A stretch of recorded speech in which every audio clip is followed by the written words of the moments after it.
एक ऐसा रहस्यमय स्थान जिसके बारे में जितना गहराई से जानने की कोशिश करोगे, ये आपके सामने उतने ही सवाल खड़े करता जाएगा, क्योंकि ये एक ऐसा रहस्यमय स्थान है जो अपने अंदर एक दो नहीं बल्कि अनगिनत रहस्यों को समेटे हुए है। ऐसे अनसुलझे रहस्य जिनके बारे में इंसान तो क्या, विज्ञान भी कभी पता नहीं लगा पाया। जी हाँ, हम बात कर रहे हैं कैलाश पर्वत की। वही कैलाश पर्वत जिसे भगवान शिव का घर भी कहते हैं। अब ऐसे में कुछ लोग सवाल करते हैं कि कैलाश पर्वत में ऐसा क्या है जो उसे इतना रहस्यमय बना देता है कि विज्ञान भी उसके सामने फैल है। अब हो भी क्यों ना, भगवान के आगे विज्ञान कहाँ टिकने वाला है। तो कैलाश पर्वत और हिमालय में ऐसे क्या रहस्य है, वो ऐसे क्या संकेत देते हैं जिससे ये साबित हो सके कि हाँ, भगवान शिव आज भी कैलाश पर्वत पर निवास करते हैं। आखिर कलयुग में ऐसा क्या चमत्कार और डर पैदा कर रहा है कैलाश पर्वत की। अचानक से कैलाश पर्वत पर चढ़ाई करने पर रोक लगा दी जाती है। आखिर क्यों उन पर्वतारोहियों का मुंह बंद रखा है जो कैलाश पर्वत पर गए हैं। आखिर ऐसा क्या है इस पर्वत में जिसकी वजह से बड़ी बड़ी स्पेस एजेंसी अपने सैटेलाइट के जरिए कैलाश पर्वत की निगरानी करती है। न सिर्फ कैलाश पर्वत के अंदर बल्कि जीरो ऑक्सीजन में जहां आदमी 1 मिनट नहीं रुक सकता, उस कैलाश पर्वत पर ऐसे कौन सी प्राणी रहते हैं जिसे अगर हम देख लें तो हमारे प्राण पखेरु उड़ जाएं। और अगर वहां ऐसा कुछ नहीं है तो कैलाश से अजीबों गरीब आवाजें क्यों आती हैं। आखिर वहां कौन सी शक्ति निवास करती है जो इंसानों को वहां जाने से रोकती है। और आखिर ऐसा क्या है जो आज तक कैलाश पर्वत पर कोई नहीं चढ़ पाया, और जिसने भी चढ़ने की कोशिश की वो मारा गया। क्या ये सब महज एक संयोग मात्र है, या इस पर्वत में कोई ऐसी अदृश्य शक्ति है जो इसे इंसानों से बचाए रखना चाहती है। क्या सच में यहाँ कोई ऐसी शक्ति मौजूद है जो समय और स्थान को मोड़ने की ताकत रखती है। आखिर क्यों कैलाश के पर्वत के नीचे उस संभाला नगर के होने की बात कही जाती है जिस संभाला को कल की मूवी में भी दिखाया गया है, जिसका जिक्र वेदों पुराणों में मिलता है। सबसे बड़ा सवाल, 1999 में नासा ने कैलाश पर्वत के पास ऐसी कौन सी रहस्यमय गतिविधियां देखी कि जिसके बाद साल 2001 में चीन को कैलाश पर्वत की चढ़ाई पर रोक लगानी पड़ी। और बाद में जब चीन का एक हेलीकॉप्टर कैलाश पर्वत की तरफ भेजा गया और उसने भी ऐसा क्या देखा कि चीनी अधिकारियों ने हेलीकॉप्टर को तुरंत लौटने के आदेश दिए गए। क्या इस पर्वत में कोई ऐसी ताकत छिपी है जो आधुनिक तकनीक को भी चुनौती दे सकती है। ये कुछ ऐसे सवाल है जिनका जवाब आज भी दुनिया से छुपा हुआ है। आखिर हिंदुओं से ऐसा क्या छुपाया जा रहा है जो हर सनातनी को जानना अति आवश्यक है। तो आइए यही सब सवालों के जवाब और कैलाश पर्वत के शुरुआती इतिहास से लेकर चीन के कब्जे तक की पूरी कहानी जानेंगे आज की इस वीडियो में। तो बने रहिए वीडियो में, लेकिन उससे पहले प्लीज यार दोस्तों, हमारे चैनल मिस्ट्री ऑफ आर्यावर्त को जरूर सब्सक्राइब कर दीजिए। आज कैलाश पर्वत केवल एक पवित्र स्थल नहीं बल्कि एक ऐसा स्थान है जो विज्ञान, धर्म और रहस्य का अद्भुत संगम है। इसे अजय और रहस्यमय कहना गलत नहीं होगा। इस पर्वत पर चढ़ाई की अनुमति ना देना और केवल इसे दूर से देखने और परिक्रमा करने की अनुमति देना इसके महत्व को और बढ़ाता है। लेकिन यह भी साफ है कि कैलाश के रहस्यों का असली जवाब अभी तक किसी के पास नहीं है। खैर दोस्तों, एक ऐसी घाटी आज भी इस धरती पर मौजूद है जहां समय रुक सा जाता है। कोई इंसान अगर वहां पहुंच गया तो उसकी आयु 1000 वर्षों तक हो सकती है। जी हाँ, इतना ही नहीं, 1962 में चीन ने भारत पर इसी घाटी के लिए हमला किया था और इसी घाटी में सप्त चिरंजीवी भी रहते हैं। जी हाँ, ये है शंग्रीला घाटी, जिसे शंभाला भी कहा जाता है। इस घाटी के बारे में कहते हैं कि कोई भी इंसान यहाँ आसानी से नहीं पहुंच सकता। इसके लिए 7 चक्रों पर नियंत्रण बेहद जरूरी है। कुछ महीनों पहले आई कल की मूवी में भी संभाला के बारे में बताया गया है। वहीं मार्वल स्टूडियोज की डॉक्टर स्ट्रेंज मूवी में भी शंग्रीला घाटी का वर्णन किया गया है। इसे कई लोग लॉस्ट प्लेस ऑफ गॉड कहकर भी बुलाते हैं।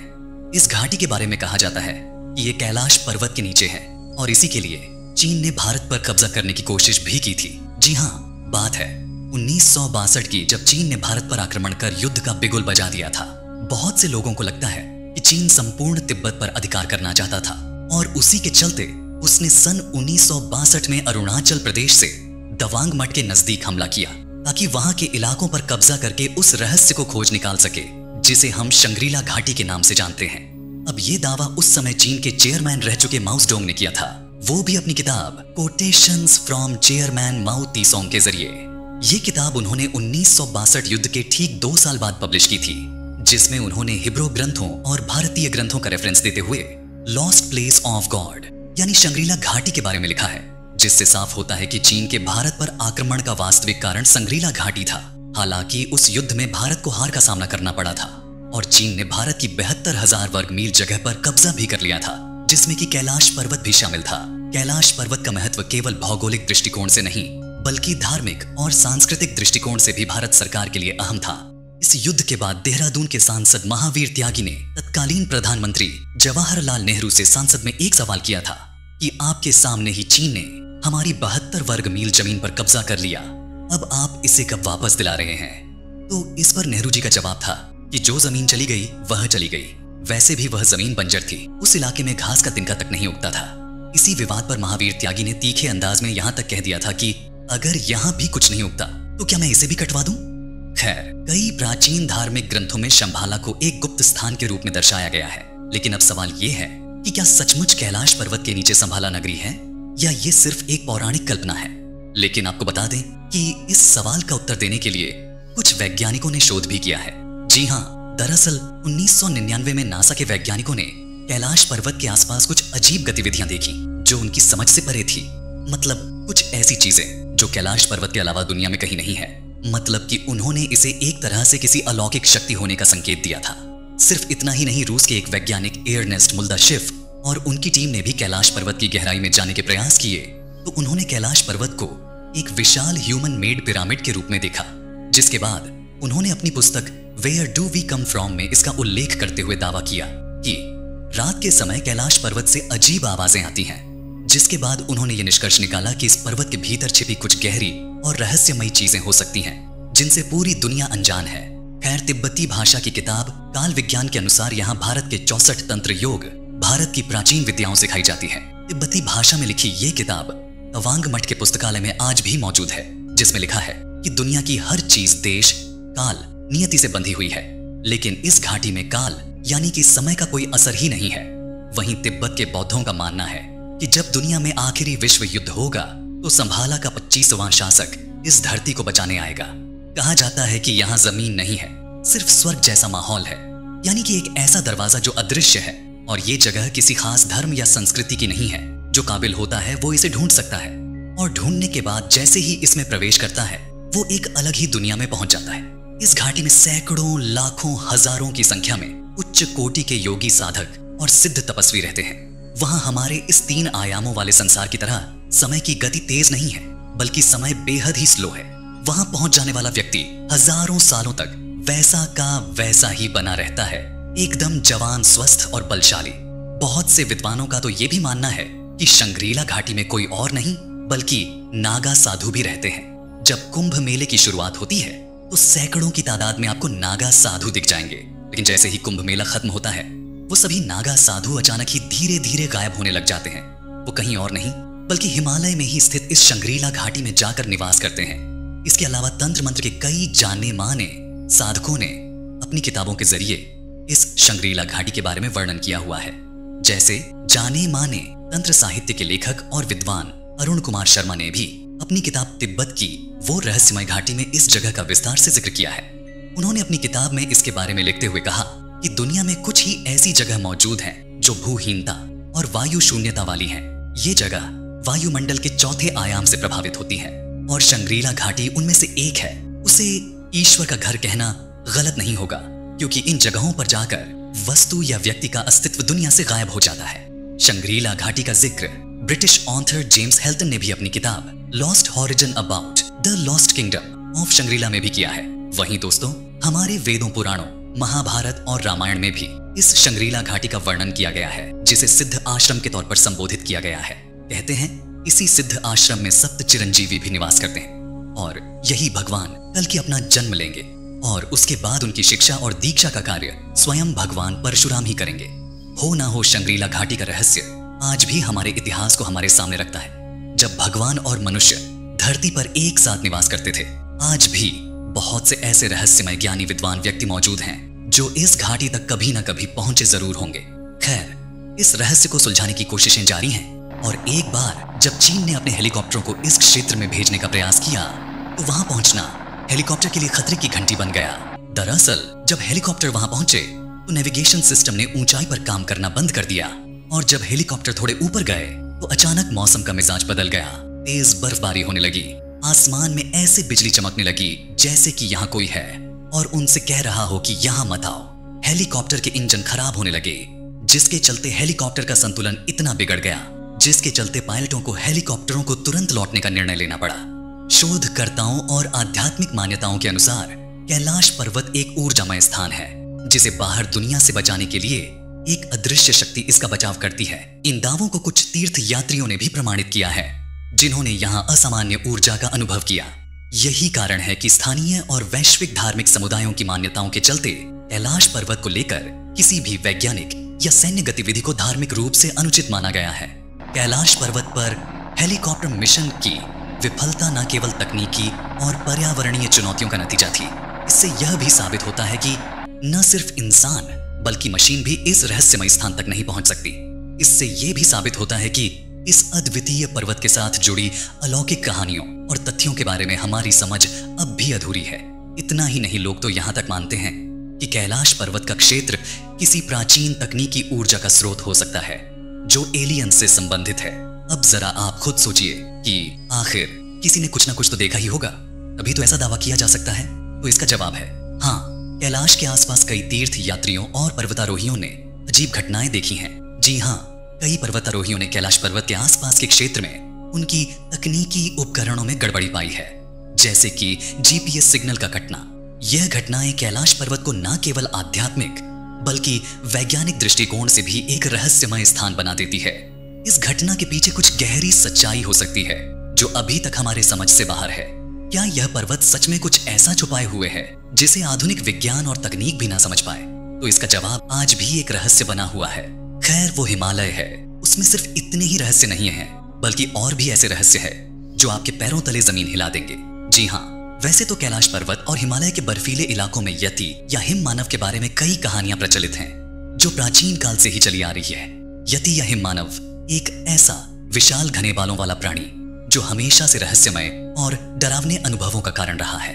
जी हाँ, वैज्ञानिकों और पर्वतारोहियों के दावों के अनुसार यति एक बर्फीला प्राणी है जो हिमालय के दुर्गम इलाकों में रहता है। कई लोग इसे निंद्र, हल, मानव, भूरा, भालू या जंगली मानव मानते हैं। यति एक पौराणिक प्राणी है जिसके बारे में अफवाह है कि वह एशिया के हिमालय पर्वतों में रहता है।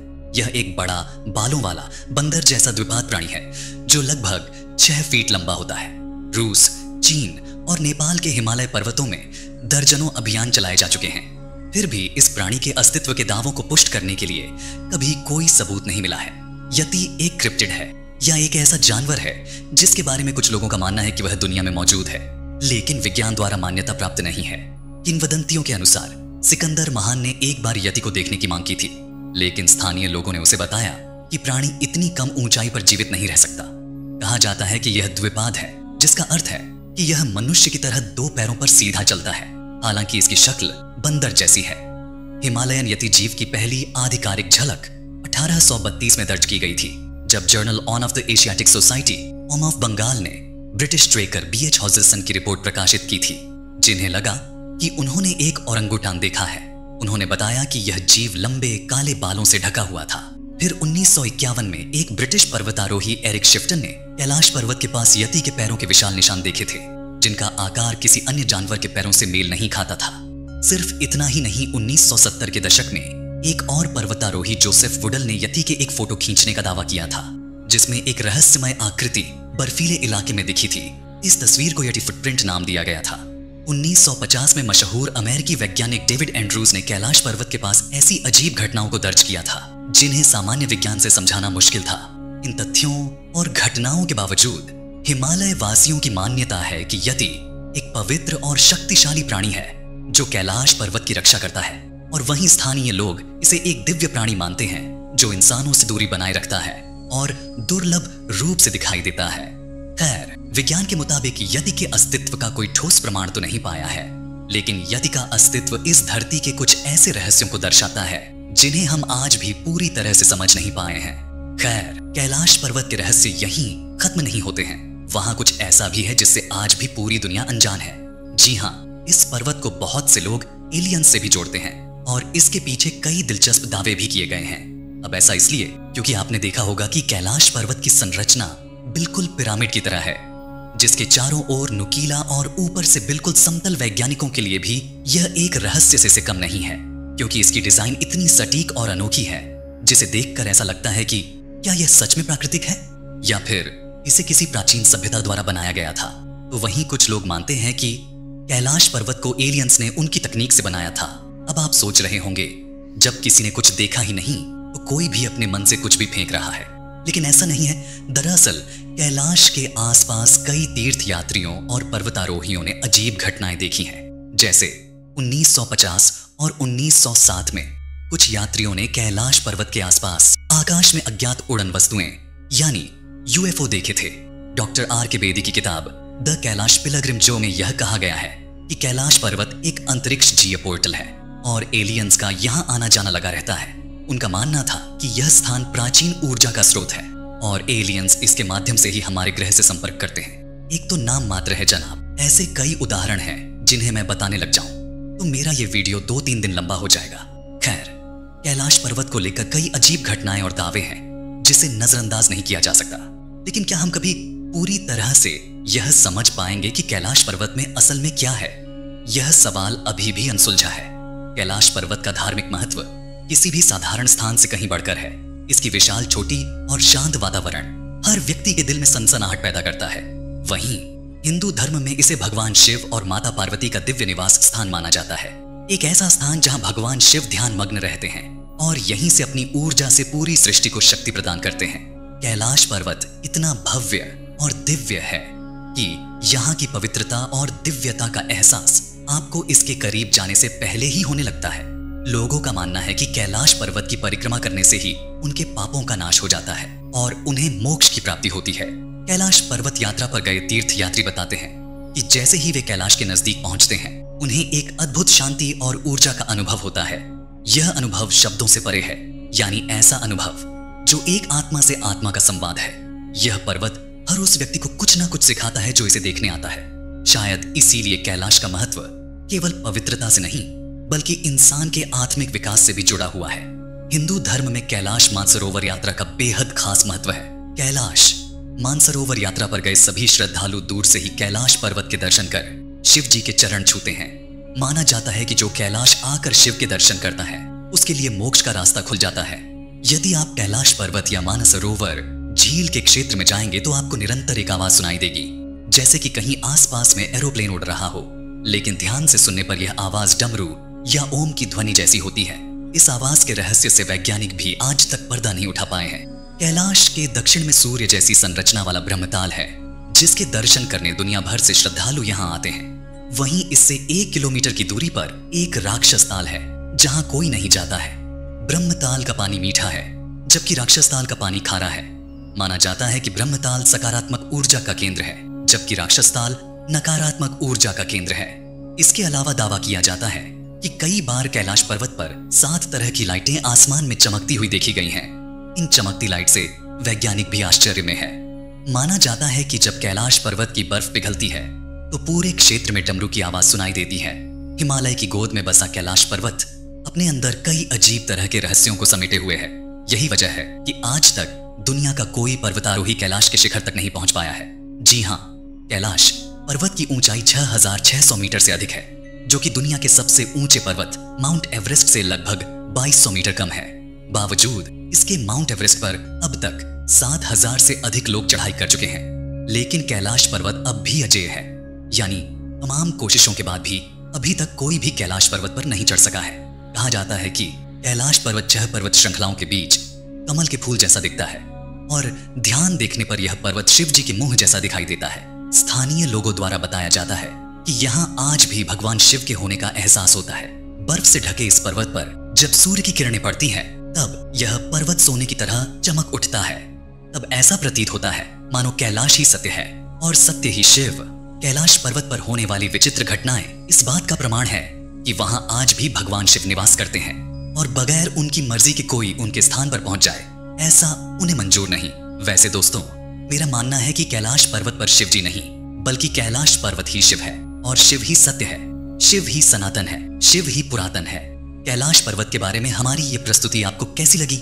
नीचे कमेंट करके अवश्य बताएं। साथ ही ऐसी ही रोचक जानकारियों के लिए सब्सक्राइब करें हमारे चैनल मिस्ट्री ऑफ आर्यावर्त को एवं बेल आइकन भी दबाएं। तो कमेंट में हर हर महादेव लिखकर वीडियो को लाइक शेयर जरूर कर दीजिएगा। मिलते हैं अगली किसी वीडियो में। जय हिंद, जय भारत, हर हर महादेव।